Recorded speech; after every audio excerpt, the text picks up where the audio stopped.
Hey friends, I hope you're well. I often get asked what's the difference between therapy and somatic coaching, and I thought this would be a really great video to do to be able to talk about it a little bit more. I tried to put it into a carousel for Instagram and was trying to box it down into a few slides, but it is more nuanced topic, I think, because there are crossovers.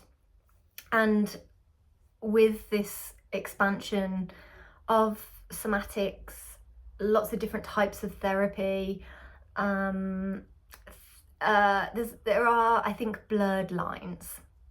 So I just kind of wanted to talk about what I think the difference is, what I believe the difference to be, and what my role as a somatic coach is and isn't.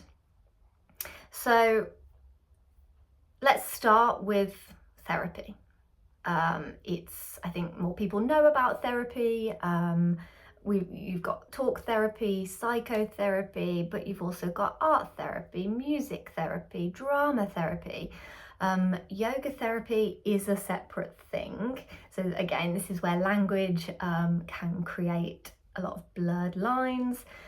I don't know too much about yoga therapy. I think it's more physically therapeutic, but I don't know. If you're a yoga therapist, feel free to drop a comment and let us know. But I think the thing is, whether it's somatic coaching, whether it's somatic therapy, whether it's talk therapy, a lot of those are still trying to help people process and understand their thoughts, their emotions, their beliefs, their behaviours. So if we just go back to therapy for a moment, therapy focuses more on talking about your experiences, your past, your present. It can bring clarity, relief, and support, emotional support to mental health issues. And it can be, or it is, more supportive of complex trauma and PTSD. So if you are looking for support for mental health issues, if you want to talk about what's going on, talk therapy and traditional talk therapy can be really helpful. Art therapy is there will be the use of some art materials. One of my wonderful friends is an art therapist. Again, I'm not going to talk too much about that because I only know the basics, but she uses somatic work because she knows that somatics in the body is important. So traditional talk therapy can ignore the body. That's not bad.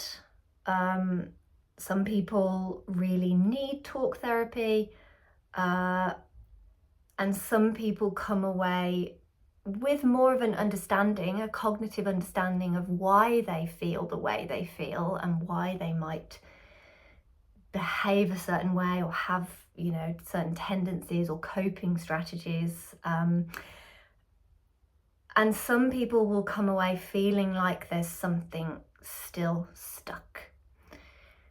So even with understanding, our bodies can still be feeling those patterns and those behaviors, and this can show up in the body like tension, chronic tension and pain, anxiety, behaviors like people pleasing.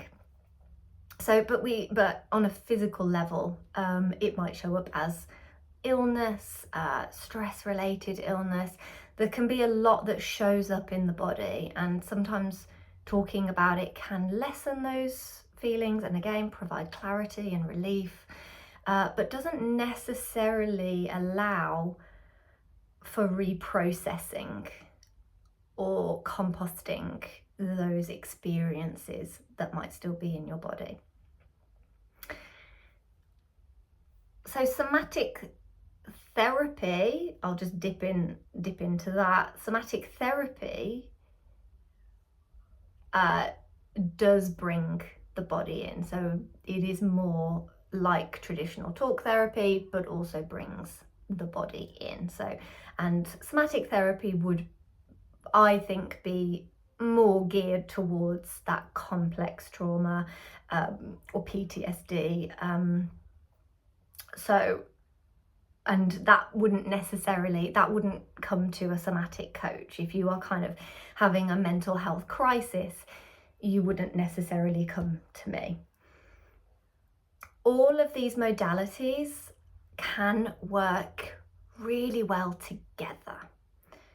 So you might be seeing a psychotherapist for some particular mental health issues. You might get to a point where you're like, okay, now I need help with my life. I don't know where to start. Everything feels overwhelming. You could then work with a somatic coach. They work as a network. So it's really good to remember that it's like one thing might not help, but a selection of things can help.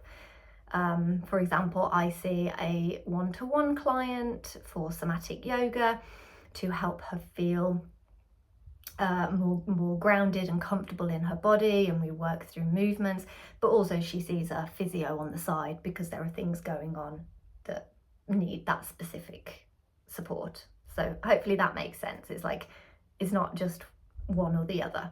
They both work really well together. Lots of crossovers there as well. I'm trying not to go off on a tangent. So I do have my notes here, but things just keep popping up into my head that I think are important.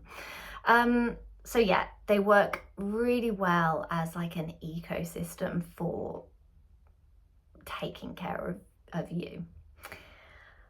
So somatic coaching is focusing on the present moment. It's more about helping you to ground into the present, look at what's supporting you, what isn't, looking at where do you want to get to. So it's more about where are you now and what do you need to help you move forward. So empowering you to improve your well-being, nurture your well-being, nurture your self-expression, your body autonomy, your sovereignty, and kind of get yourself to a place where you've got these more adaptive strategies that are going to help you when things just happen. Life happens, and it can be really stressful and it can be really challenging, and lots of things are out of our control. But what do you have in place that is going to hold you and support you through that? Those sorts of things you can learn in therapy as well. So it's just a different thing, you know. They are different, but there are things that cross over. So it helps you connect more with your body. So I work with people that are disconnected from their bodies, that have health anxiety, that might be struggling to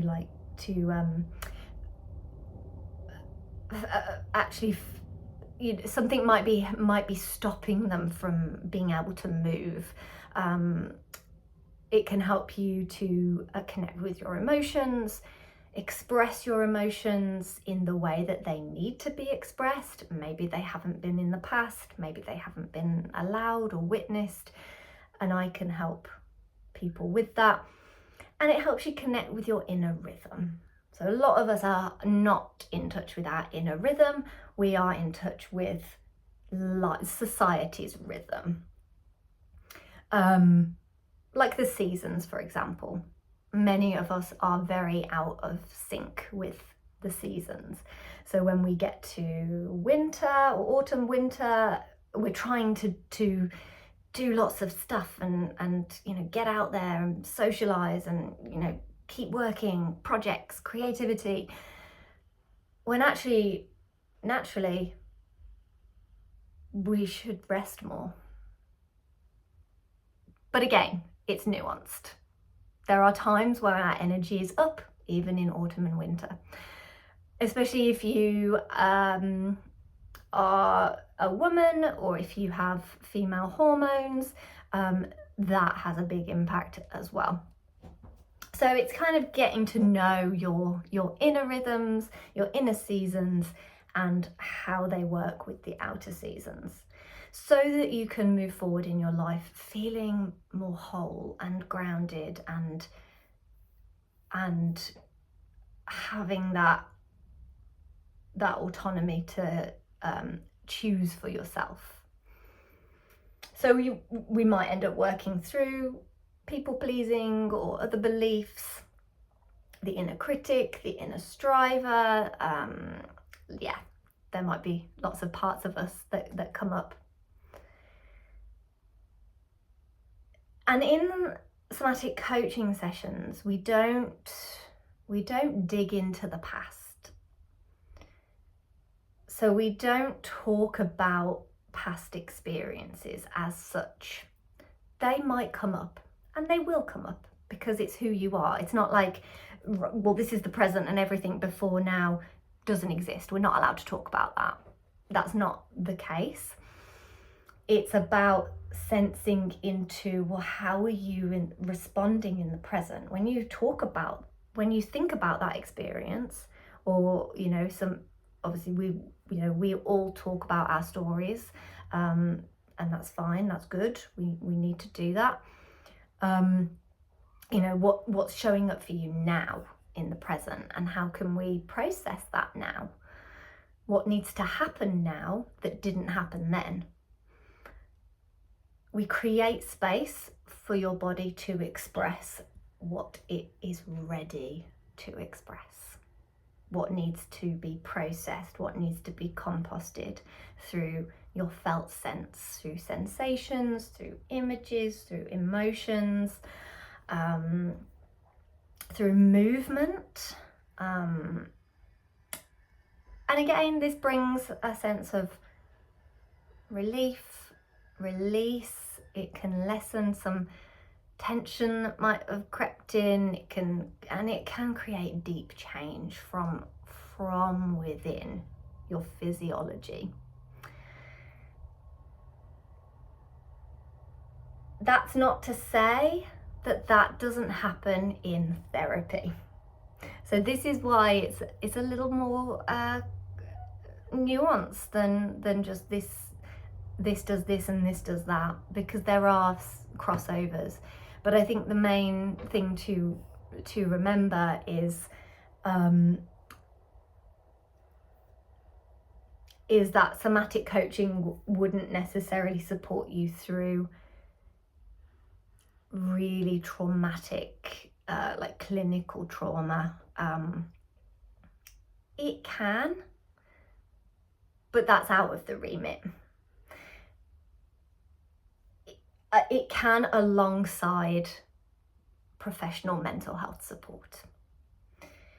So, but this is why it's good to contact people and have that conversation and ask, is it, because people say, I don't know which one to go for.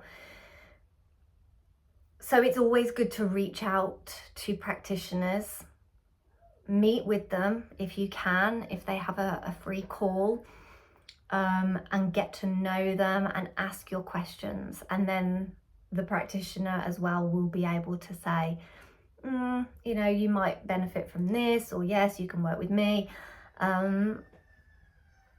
But even when you start working with someone, it's okay to go, this isn't for me, or I don't think I'm the right person for you. So yeah, it can be a little complicated, and the more courses that come out and the more modalities that there are, and the lines get a little blurred. I know where I stand. what I can and can't support with. It is about referring.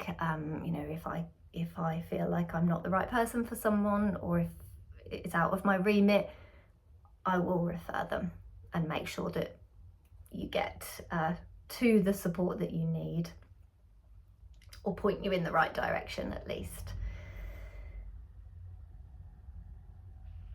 So I think as a closing, if we come back to therapy versus somatic coaching, talk therapy helps you make sense of your mind, your emotions, your beliefs, and why you feel the way you feel. Somatic coaching can do the same, helps you come home to your body, helps you to bring on reprocessing cues, and helps you, it provides accountability and support. Also, like from my perspective, this is how I work with people. We have that outside support as well. So through WhatsApp, we can message each other, or you can message me if you need help during the week, and I will reply. So it's that accountability, that extra support to help you kind of get your life where you want it to be, you know, help you feel empowered in your life, to feel nourished and to express yourself. One final thing, one is not better than the other. There's no, this one, yeah, you should go to this and not this. It really, really depends on you as an individual, what support you need, and making sure that you get that support and the best support that is going to help you. Both are powerful. It's all powerful. It can, you know, again, you have to decide, what do I need? Talk to somebody about it. They can help you figure it out, because sometimes we don't know what we need. Your path is personal. It's really personal to you. So I hope that has made sense. I'm going to go so that this video doesn't end up being really long. And if you have any thoughts or comments, please do drop it below. I would love to hear your thoughts on it. And especially if you are a therapist or a counsellor, I didn't go into that. That's a different kettle of fish. Drop a comment. Let's have a conversation, and, you know, make sure that people know. Language is important. Right, thank you everybody. Take care. See you soon. Bye.